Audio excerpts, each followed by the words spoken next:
wanders off alone. As we all groan, where does he roam? Into the unknown. Into the dingy gloom, where we assume he'll meet his doom, and not a moment too soon. Quinch wants to get away, he wants to fly away.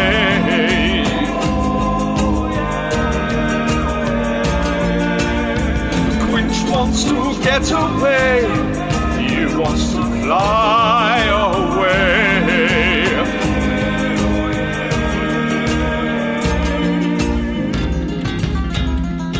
The party split, Quinch finds himself alone in mortal danger. Quinch is strange, but the foes he meets perhaps a little stranger. Will Quinch press on or will he retire? Your guess is as good as mine in Dice and Desire. Right.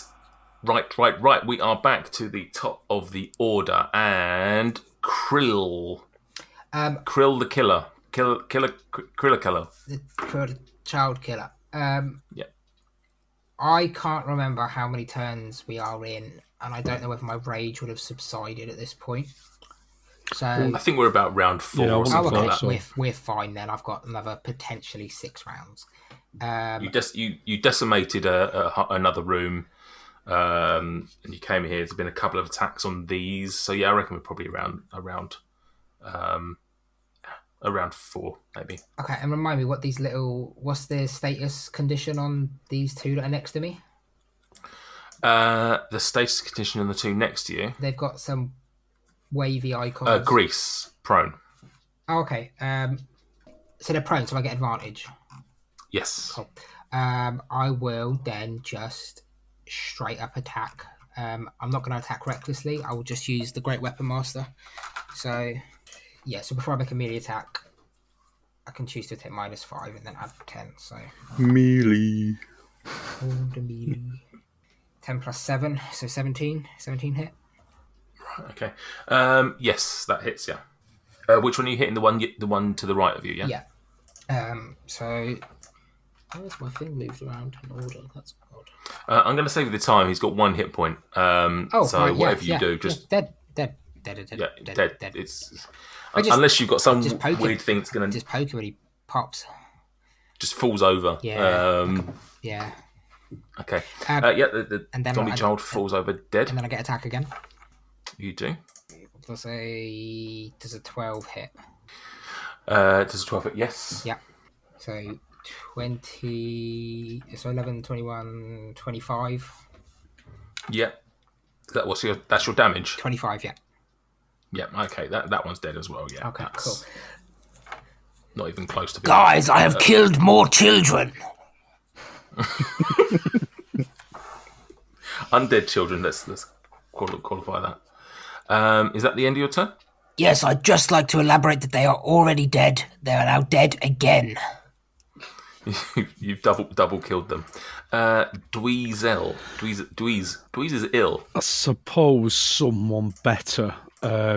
Kill more children. Go and save Quinch. I'm more than likely going to do a dash action. So Dweezel's going to circle round the dead undead that Krill has just killed without getting himself into contact with any of them. Okay. And then from there, what can I see? I can see this opening. Would I be able to see Quinch? Because obviously I didn't know where he'd gone. Would I be able to see him through that opening, do you think? You could probably see one of his stupid blue wings. Yeah, so I've seen. Well, it's the addition of the word "stupid" there that does it for me. I'm not sure why that needs to be, but I mean, I suppose it adds a bit of flavour, doesn't it? Carry on. Yeah. So I will dash up towards his stupid blue wings. Now Stuart's doing it as well, and stand in the entrance there. In fact, I'll just stand just a little bit further back so as not to create a bottleneck, because I know that Nate hates it when we create bottlenecks in his caves. and I will shout something. Can I shout something to Quinch as a free action? Yeah, what's your dark vision out of interest? 60 foot. My dark vision is 60 foot. Oh god, I forgot. Can Quinch actually see anything? 40. No, he can't. No. Didn't he have a glowing? Something glowing? I need to get dynamic lighting because I'm going to open up stuff that Quinch theoretically can't see. No, hang on. He's got a torch with him. I've got a torch. Yeah. I will shout. Sorry. So yeah, you say what you're going to shout. I'll shout to Quinch. Quinch, what are you doing? You're surrounded. Are these undead children again? Yeah, so just as a reminder of what Quinch would have seen when he came into this room, he would have seen more zombie children. Roll me now that you're here with your dark vision and not just looking with a shitty torch. Give me a perception roll, Dweezil. 18. 18. You couldn't really put your finger on what it is, but you would think that looking at these zombie children, they're not quite as ghoulish and as gory or quite as horrific as the last couple of batches that you've seen. Fresh. They're in slightly better condition. Let's put it that way. For now, very anyway. Clearly undead. Oh yeah, very much undead. Okay. Yeah. Quinch. Certainly, I mean they look very much akin to what you've seen, just not quite as you know that you get the range of zombies and you get the one that's just recently turned with a couple of gashes on it, and then you get the one that's been undead for 50 years and it's got no legs and stuff. Yeah. Like this is somewhere in between. This is just ever so slightly better looking than the Yeah. This is a better looking child than you've seen. Quinch is in a room with fresh children. Brilliant. How do these children rate on the old Van Dalen scale? I don't think that scale exists. Right, is that your turn, Louisa? Yeah, I'll just shout something to Quinch about him being surrounded and him being a big blue bellend. I was going to say, you're going to shout blue bellend down there. But You sound like my doctor, Big Blue Bellend. The thing is, like a wing doesn't even have a brain. It doesn't have any level of intellect. It can't have a variable level of intellect. It's just Yeah, it's a stupid blue wing, obviously. expensive, isn't it? It's just And yet somehow it still manages to be stupid. Right. So we are round to the zombie children's turn. We're going to do some movement. These two here are going to move up to Krill because he's the closest bit of food that they can see. Then,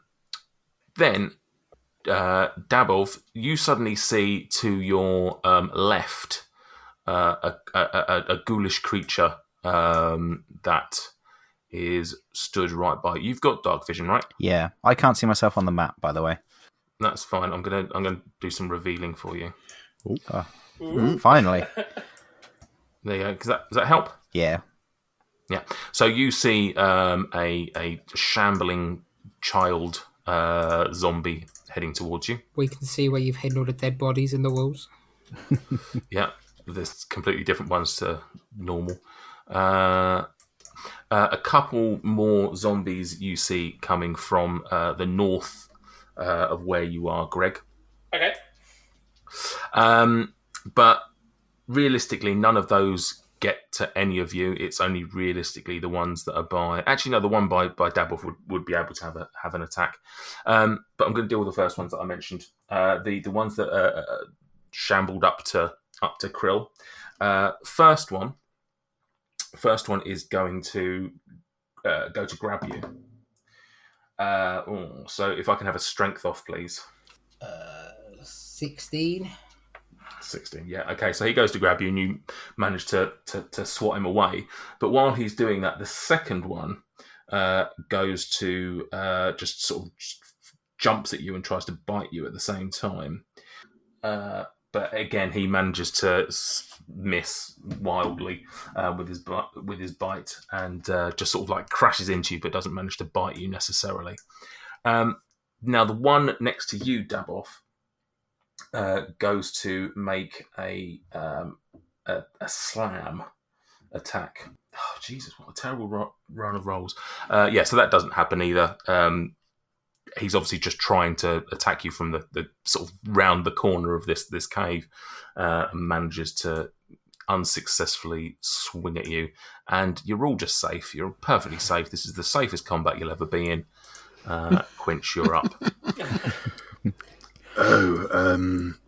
Wait until I unleash the beholder in a minute. There's what? There's things in this room. Quinch, I think he was approximately 5 feet off the ground. So I'm going to come down to the ground using, I believe, a quarter of my flight speed. Does that now mean that I can use 3/4 of my running speed? It means you've used 5 feet of movement, so you now get 5 feet of movement. So you get whatever your movement is less 5 feet. Oh, okay, fine. Right, okay, so 5, 10, 15, 20. Oh, for the listener, Quinch is running away. No, I'm not running away. Let me paint a picture for the viewers. Tactically reasserting his position on the map. He's using Dweezil as a human shield, having just lured in all these fresh children. Brilliant. Quinch was inferring, and perhaps incorrectly, Quinch was inferring from the ghostly presence that seems to guide us all, that no one ever really speaks about in this game, but we all know is there. He inferred from this ghostly presence a negative reaction to what we were doing to the characters that this ghostly presence was presenting us with. And so Quinch was just going on an exploratory mission to see what else was available in this cave. Now, Dweezil, before the next few seconds are over, do you think I should launch? Excuse me, my voice went slightly out. Then, do you think I should launch an arrow at one of these things? Why not? I mean, by all means, drop your torch, your only source of light, unless you're intending to somehow draw the bowstring using one of your big stupid blue wings. Can you hold it? Don't give him ideas of a Question new about feat. his wings, though. Are his wings like the ones that have like the little talons on the top? You know what I mean? So it's like a wing, and then there's like a little hand on the Can we top. not mechanically allow MJ to have 4 hands? Christ knows he does enough bad stuff with 2, let alone 4 of them. Jesus. Okay, I won't do that. I mean, it could make brothels more interesting. More expensive. Christ. Go on, Quinch. Go, launch an arrow. Do something. Do something. Okay, I'll do something. Why don't you just look at your potato for a bit? Why don't you run away the other way about another 5 meters? Why don't you get the cube of many colours out?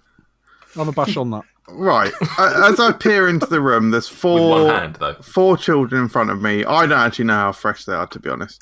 But I'm going to go. The one that is nearest is probably the one that is second from the left. So I'm going to try and pick off this guy in the eye.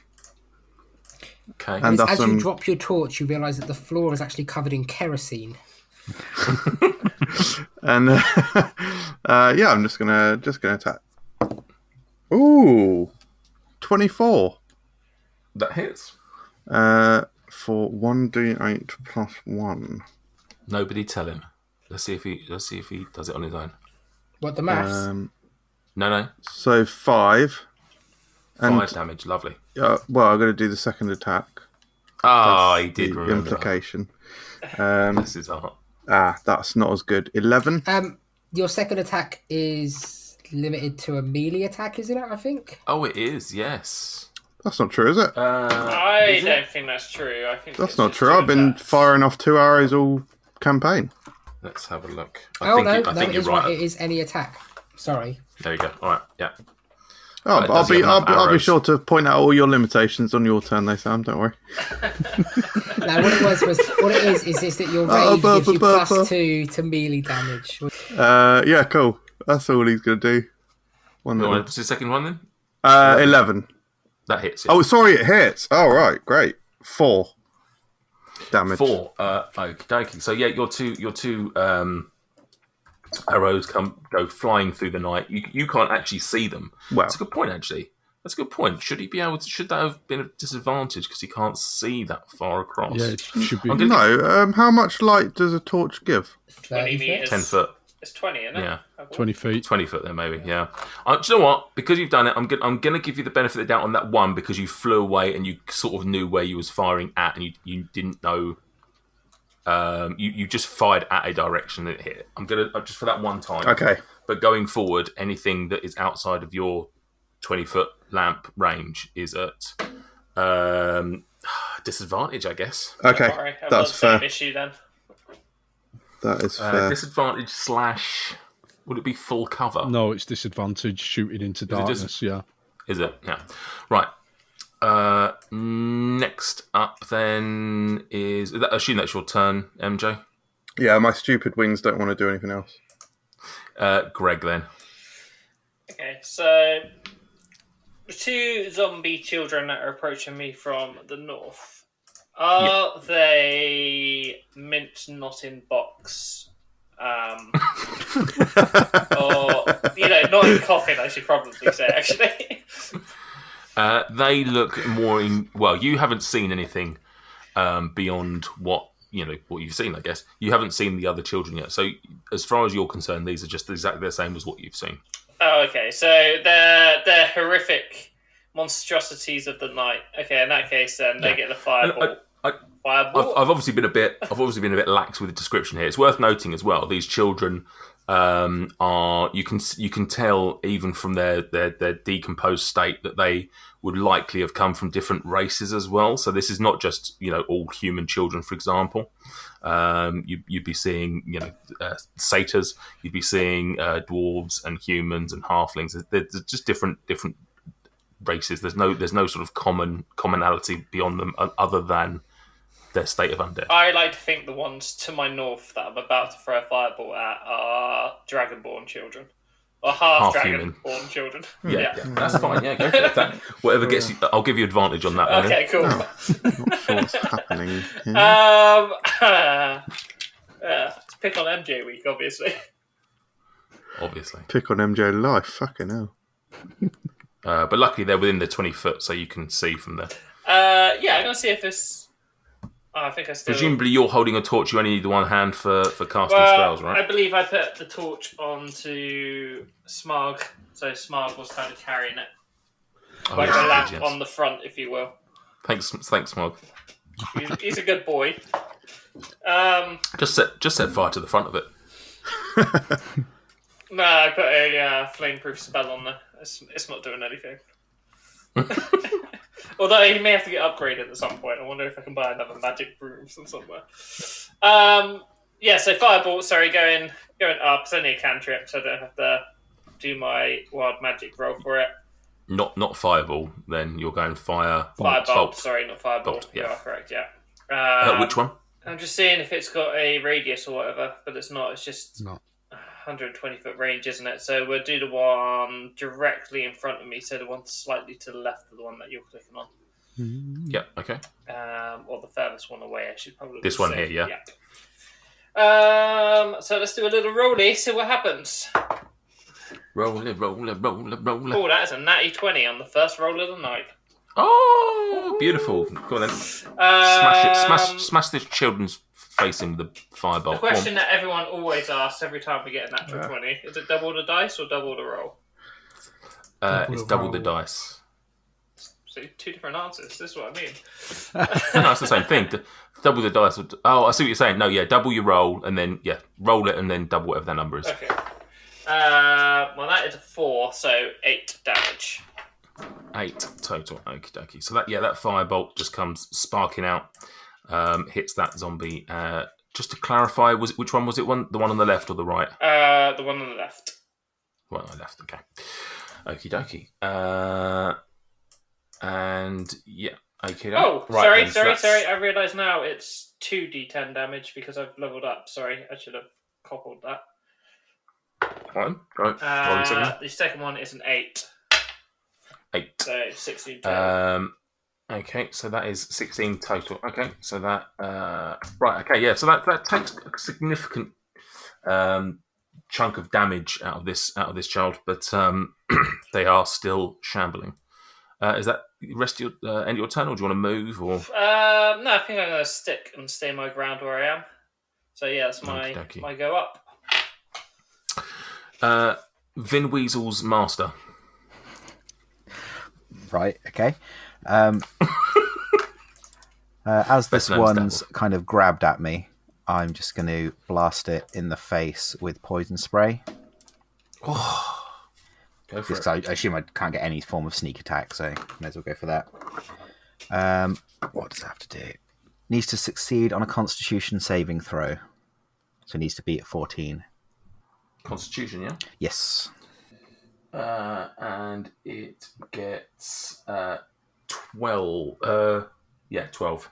Of course, that's a fail So, then. So it takes that's a failure. 2d12 damage, 2d12 damage. which is 16. Actually, hang on, is it And plus is that- anything? Yeah, 16. Silly question. Is that poison damage? Yes, poison damage. It is. So as you spray this this creature in the face, presumably with this poison spray, you notice that it just drips off this child with seemingly no effect. Oh, Rude. Resistance or invulnerability. they must have had their booster. I'm going to use my bonus action to disengage because I only get the mobile feat if I'm using melee. Yep. And then I'm just going to cheese it over towards Dweezil and Quinch. So 5, Okay. 10, 50. Party over here. Over, that's about as far as I can go. Lovely stuff. Right.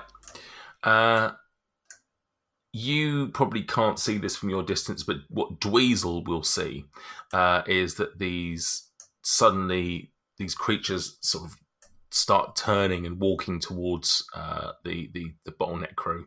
So that's 1, 2, 3, 4, 6. So that one heads up there. Ooh. Yeah. Coming in melee, aren't they? Coming in up close. So they are now. She's going to move there. So only one of them can get up to you, and he's going to go for a grab on Dweezil. Yeah, beyond Dweezil, yeah. So can I have a strength check, please? Do no like this. Strength check, not a saving throw.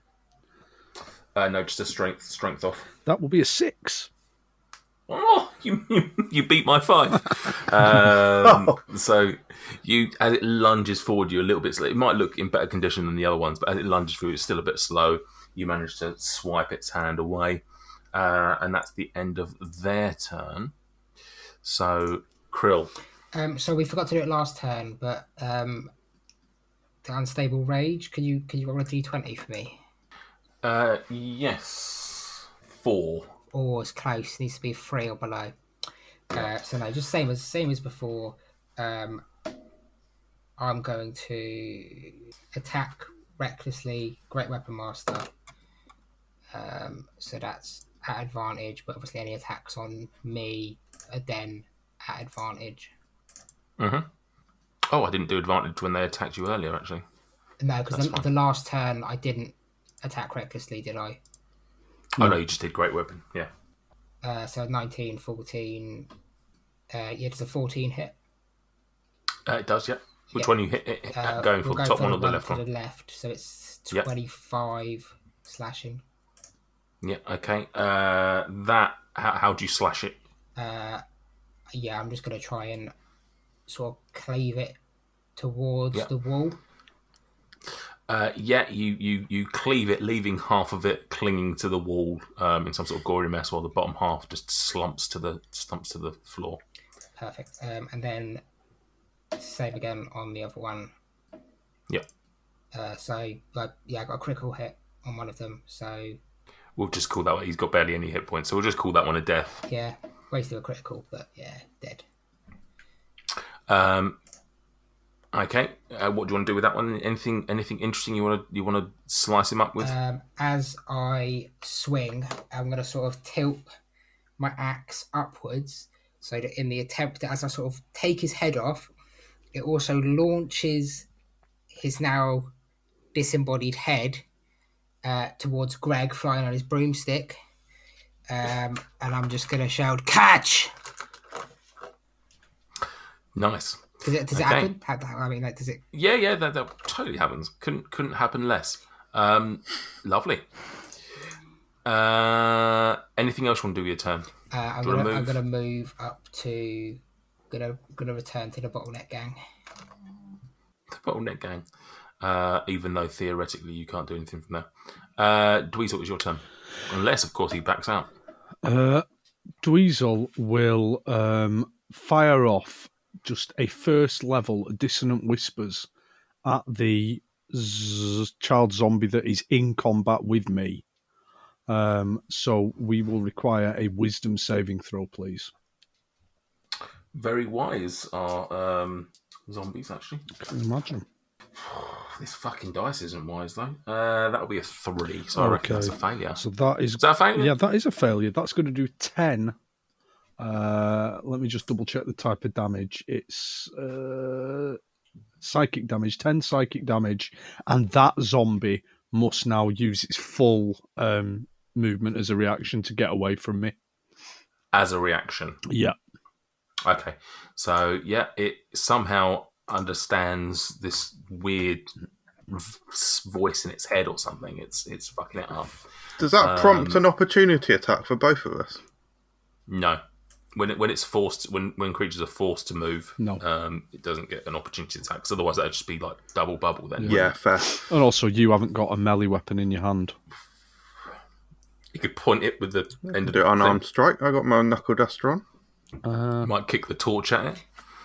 If he does this, can he drop the bow and subsequently set it on fire?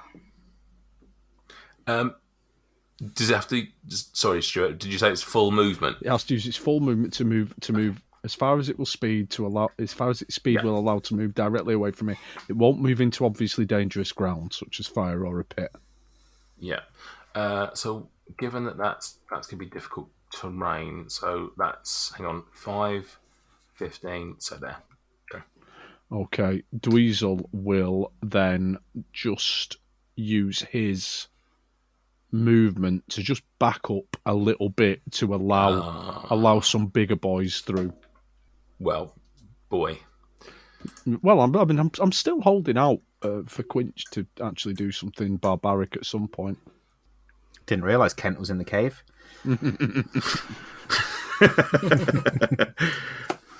No, I was in his cave. That's the. Oh God! With a torch. Thanks for listening. Make sure you don't miss out on the circus's next crazy antics by hitting subscribe on your podcast app of choice.